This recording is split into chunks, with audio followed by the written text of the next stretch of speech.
What it do, cuckolds? It's your boy, The Hater.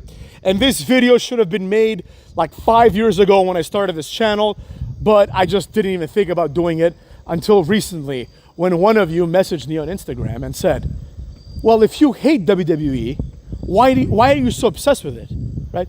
The person that messaged me on Instagram was very polite, but I'm sure if you're a fan of The Haters, you have seen these types of comments on my videos, right? And these comments, I don't want to say they bother me because they really don't, but it does irk me a little bit that people don't understand. I love wrestling, motherfucks. Wrestling is one of the greatest things that America has ever produced, if you ask The Hater. The Hater has three loves in terms of entertainment: video games, wrestling, and comedy. Not just stand-up comedy, but comedy of all sorts, right? The Hater is an exceptionally blessed, an exceptionally lucky person. And I know this.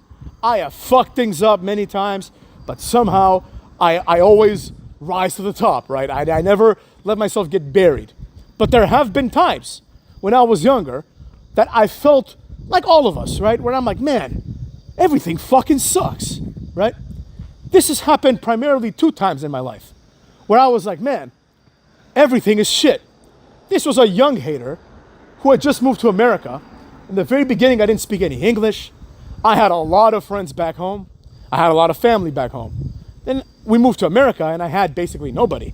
I mean, I had my mom, I had a few family members, but I had no friends, motherfucks. I started with 0 friends, right? So except for like 2 guys that were like the children of one of my mom's best friends, and they're the ones who got me into wrestling, actually. I've mentioned them before. But I had no friends. And I would fall into, I wouldn't want to say a depression, but there were moments, right? Like I said, I've been blessed, I've always been happy. But there was 2 days in particular I was really, really sad. Like, not like crying or anything, because I ain't no little bitch, but I was really, really sad. I was like, man, like, this is weird. I'm in a different country, etc., etc. And I'll never forget it. One night, I turned on wrestling, and my mood instantly lifted, because I was like, this is fucking cool as shit. The other time, which was like probably the worst of the 2 times, I just had like a really, really shit day, right?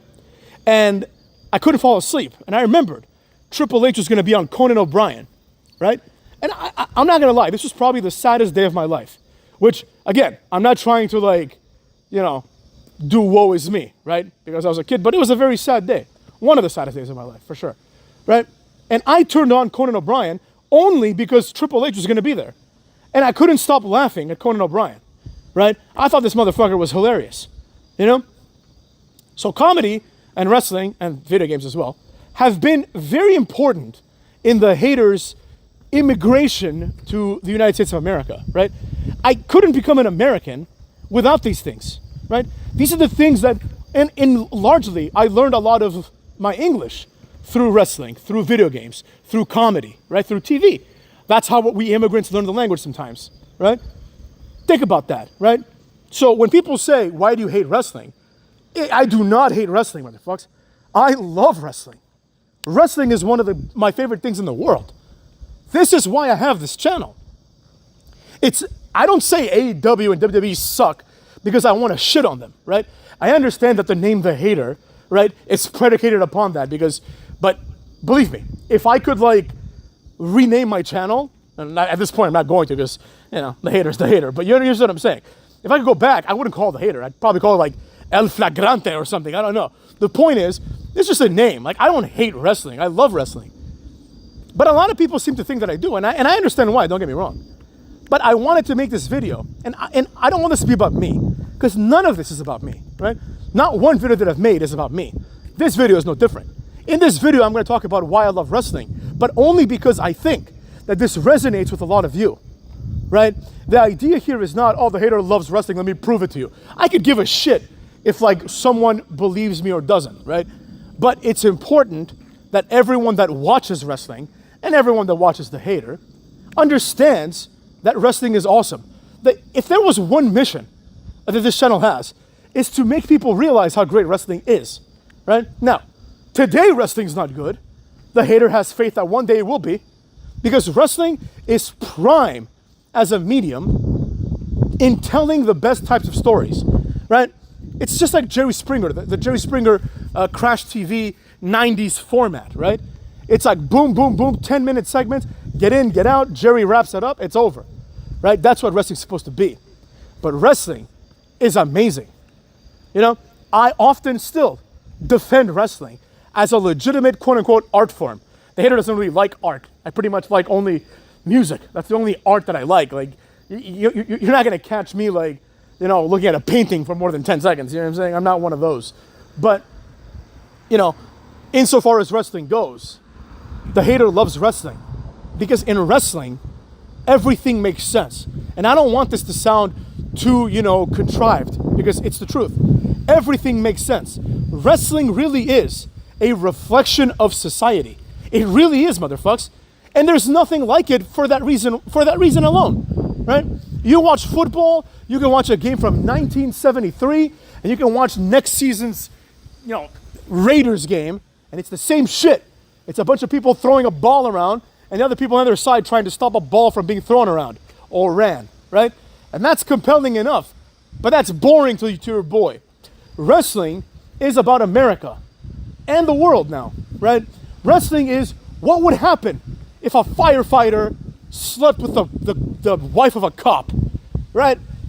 What would happen? Wrestling aims to answer that question, which is a far more interesting question than which quarterback can throw the ball better, right? If you really break it down to that, right? That's why wrestling was, in many ways, more successful than the NFL. Now, of course, it can never be more successful overall, but it was on par, basically, right?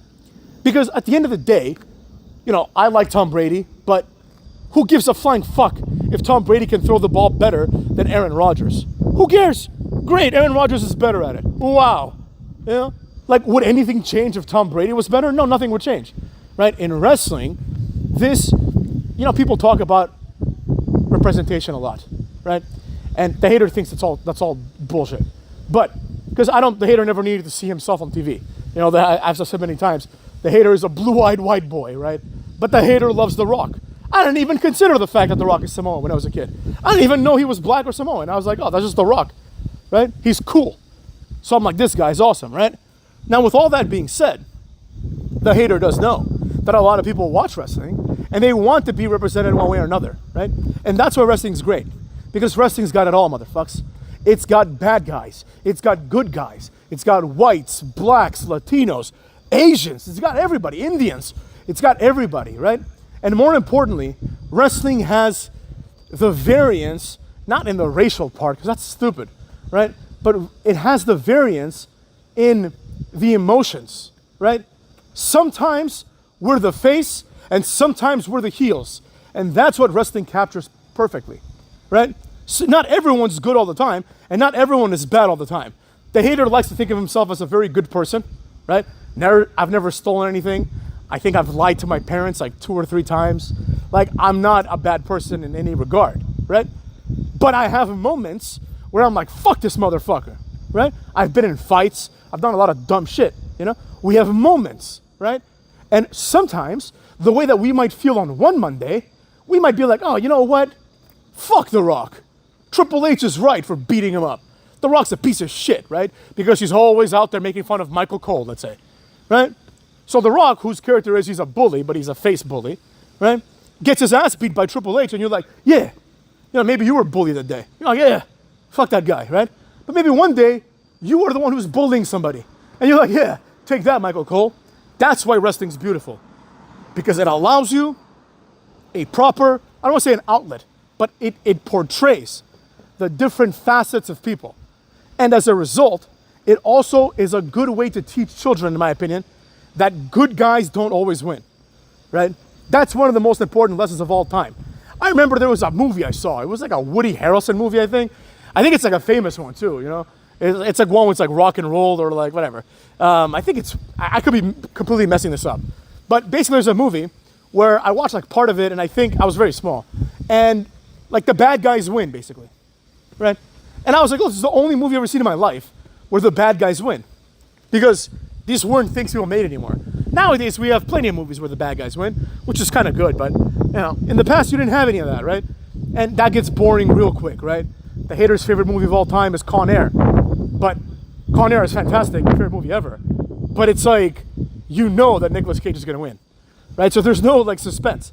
But when JBL attacks Eddie Guerrero, everyone wants Eddie Guerrero to win, except for the hater, because the hater loves JBL.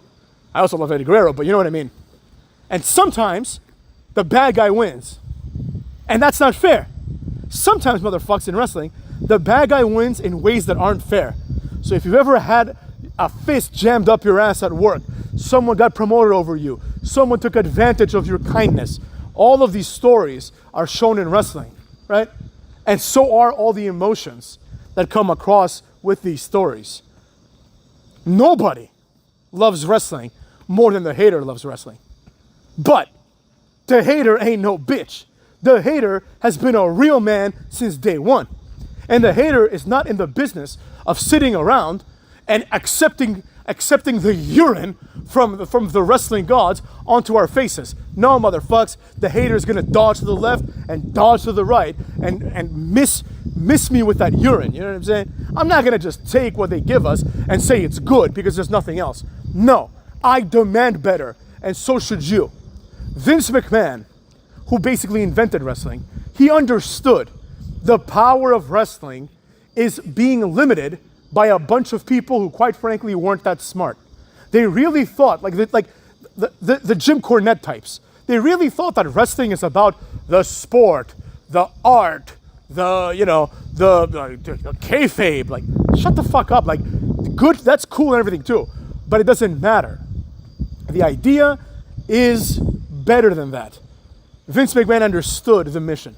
The mission is, I can take the stories that nobody else is telling, but the stories that are worth telling, and tell them. And on top of it all, I can back this up with a physical payoff, right? A physical payoff in two senses.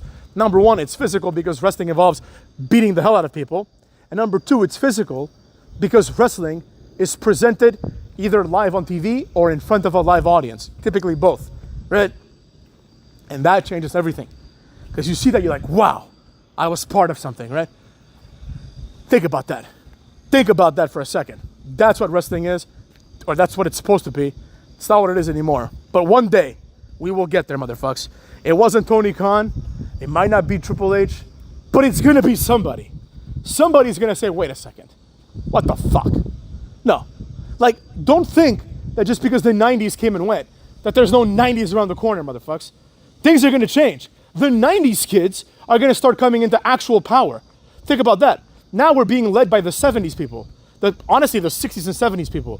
Like the 50 and 60 and 70 year olds, right? These are the people that came in power with, yeah, love, bro. Don't hurt anyone's feelings. Like, it's no coincidence that the hippie generation is now like the people that are in power that make all this, boring ass shit that, as the kids call it, woke. But that's gonna change soon enough, motherfucks. It's gonna change. It's not gonna stick around like this forever. And that's what we're hoping for. And I will leave you with this, a very beautiful thing that I saw from this producer of Jerry Springer. I think he was a producer. I think he was like basically like the idea man behind Jerry Springer. And he said, like they had like a fucking episode where a man was in love with like his horse or something, right? And he wanted to marry his horse. And he explained how like people gave him all this pushback. Like, we can't have this on TV. And then they asked the guy, they're like, this is fucking weird, man. It's a man marrying his horse. And the guy, I forget what his name was, but he had a Jewish sounding last name. The hater doesn't want to sound like a someone that stereotypes based on last names, but he had like a very it was like Horowitz or something, And this guy was so brilliant, right? He was like this, he looked like a guy that would be like producing porn, He had this like Ron Jeremy look, But like he said, he's like, in talking about this instance, he said, I asked the guy, do you think you're better than the guy that wants to marry the horse? And the guy was like, of course, because I don't fucking want to marry my horse. I don't even have a horse. And the Ron Jeremy guy, we'll call him Horowitz for the fuck of it. He said, that's the difference between me and you. I don't think that I'm better than him. He is just like me. We are equals, right? He's got a little bit of a quirk. He wants to marry a horse. And he explained, he's like, I'm not showing him on TV to humiliate him. I'm showing him on TV because it's interesting, right? And the idea was that it's not like, not everyone watches these things with the same elitist mentality. Not everyone watches wrestling and thinks, I know what would be better. If Bray Wyatt beat The Undertaker clean. Some people are like, yo, fuck this, man. Some people are real ones. And that's what the next video is going to be about. Cuckolds.